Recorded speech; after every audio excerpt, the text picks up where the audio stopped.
La question de savoir ce qu'il faut faire contre le programme nucléaire iranien est un sujet de désaccord à peu près permanent entre le Mossad et le pouvoir politique, en particulier Benyamin Netanyahou.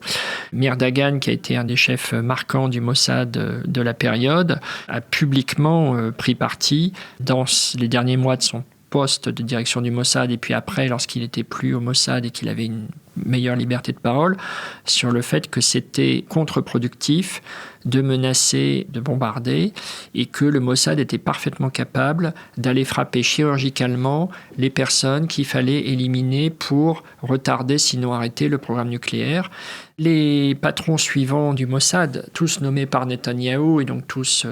a priori loyaux à Netanyahou, avec des nuances et avec un peu plus de diplomatie, ont tous dit « nous sommes capables d'aller faire ce qu'il faut pour retarder le programme nucléaire ». Ce qui est vrai, c'est que même retardé, il y a une accumulation d'expertise qui n'est pas seulement dans la tête des gens qu'on peut éliminer, qui a également été documentée, mise sur le papier, etc. Et que, voilà, il y a des limites à ce que le Mossad peut arriver à faire. Donc ça aboutit en fait à ces frappes toutes récentes dont on parlait en réalité déjà au début des années 2000. C'est-à-dire qu'il a fallu une vingtaine d'années pour aboutir à ces frappes et constater que ce n'est pas non plus la solution idéale qui résout tous les problèmes.